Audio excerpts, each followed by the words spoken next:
Some of the best rivalries in video game history happen inside the story between two characters, and some don't. Some of the biggest battles of personality in video game history happen in speedrunning, happen in competitive play, and happen right out in the public. Hi folks, it's Falcon, and today on gameranx, the 5 greatest real-life rivalries in video game history. Starting off at number 5, it's Goon Swarm versus Pappy in EVE Online. I think we've all heard about the biggest and most expensive battle in EVE Online history. Obviously, warships cost money. Not in-game money, real money. I mean, they cost in-game money too, but that money costs money. But there was a battle between Goon Swarm and Pappy that there is so much going on between. Goon Swarm, as you might be able to guess from the name, originally formed on the Something Awful forums, the Goons, as users are called there, but they have been around forever.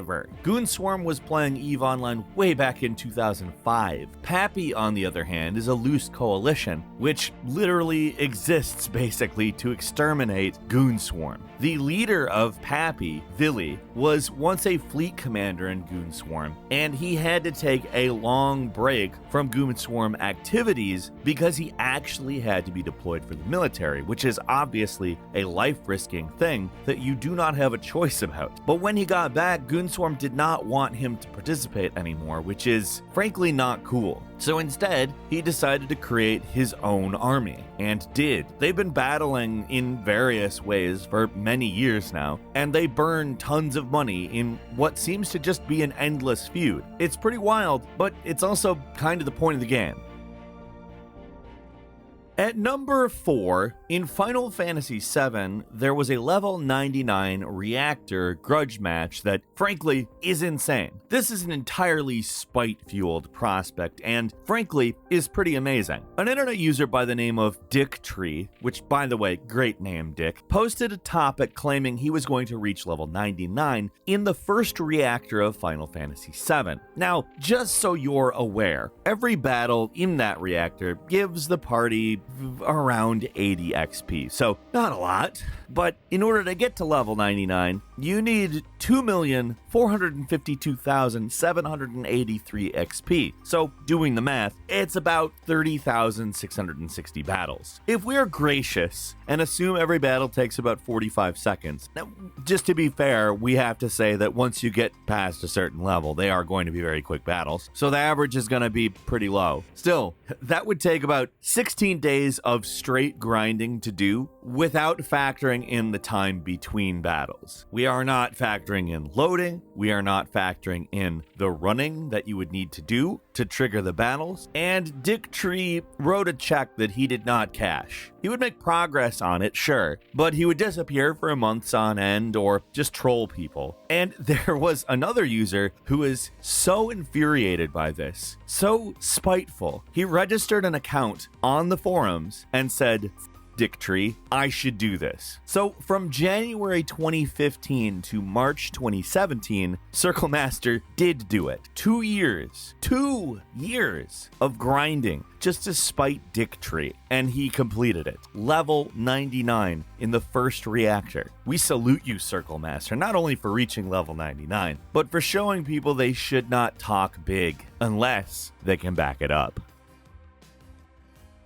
At number 3 is the Anti-1.000 Alliance. Now, Mario Kart 64 is obviously a big thing for speedrunners. There are tons of amazing players constantly looking to get world record times for each track, and for a really long time, world records were held by a variety of different players until, well, the best guy showed up. Matthias Rustmeyer is a German speedrunner that, frankly, he's so good. He almost got all 32 Mario 64 world records, the perfect 1.000. And yes, I like saying it that way. I don't care if you say it differently. It sounds much more important.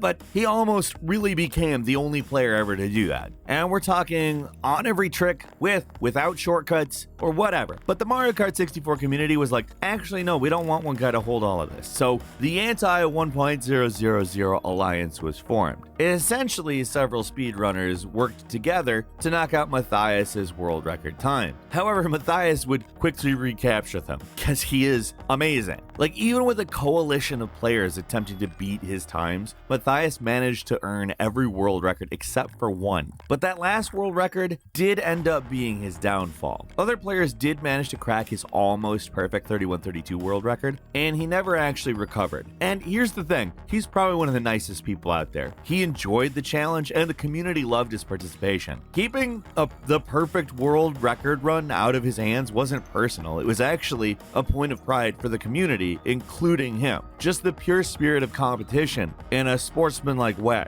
If only everything was like that. At number 2 is Jack Thompson. I mean, we're gonna say versus Rockstar, but Jack Thompson. If you don't know who Jack Thompson is, congratulations. Your life is better. I'm about to make it worse though. So in the early 2000s, there was always talk of Jack Thompson because Jack Thompson was always working to undermine video game companies that had violence or sex in video games because he was a 90s leftover who was just obsessed. He's also a lawyer, or was a lawyer rather. Basically, the people he tried to pick on the most were Rockstar Games, which he was constantly filing lawsuits against. He would constantly try to link playing the Grand Theft Auto series to doing a real-life murder, which, by the way, absolutely no evidence supports the idea that's even possible. If that were possible, basically all media would be transforming way more people into just stone-cold murderers at all times because there's so much death, so much murder in all types of media, books, TV, movies. And you know what? That doesn't happen. In fact, there's less violent crime now than there was years ago, and there's significantly more video games where there are murder that are high profile and making more money than have ever happened before now than then. Like, probably the peak Jack Thompson move was sending personal letters to Take-Two's CEO's mother to try to shame her into disciplining him, which is the funniest idea. Like, Paul Zelnick is an adult and was an adult at the time. Much as, yes, adults do care about what their mothers think and say, you can't shame a mother into controlling a massive multinational corporation. It doesn't work that way. Rockstar's obviously also taken a few satirical shots at this guy in their video games. Like in Grand Theft Auto, the protagonist has to be killing a lawyer at a certain point, and a certain lawyer says a certain thing that Jack Thompson constantly said in real life, which was, guns don't kill people, video games do. Now, if you consider the US drone pilot control program a video game, yes, they do. However, most people don't consider that a video game. They consider, like Grand Theft Auto, these virtual worlds video games. Jack Thompson's full of crap. He's always been full of crap. And he got officially recognized as being full of crap when he was disbarred in 2008 because of the following reason: intimidation, lying under oath, libel, distribution of obscene materials, and it actually goes on from there. He has since then basically wandered around in shame, probably wondering why he spent his life doing that. And finally, at number 1 is Sega versus Nintendo. You cannot imagine the console wars in the 1990s if you were not there. It's so much more than it was now. Yes, there is a lot of brand loyalty and a lot of crazy things are said on a fairly constant basis, but you just don't know until you've seen a Genesis does what Nintendo don't advertisement. We're talking about back in the day when it did not matter. Nobody gave an F, let's say. Nowadays, there is at least a kind of tacit, oh, we're all gamers, which is, by the way, probably much better, much healthier. I respect my friends who play Xbox more than PlayStation, or play consoles more than PC. My preference does not make them less of a gamer in my eyes. Also, I did not actually just tell you my preference just so you're aware. I randomized that a little bit. If this were the 1990s, I would not have done that. I would have said, I'm Sega, I play Sonic, I'm cool, I got a tood, you suck, Nintendo. Now, keeping in mind I also played Nintendo, if you got into an argument with me, I'd say things like that. I was also a kid,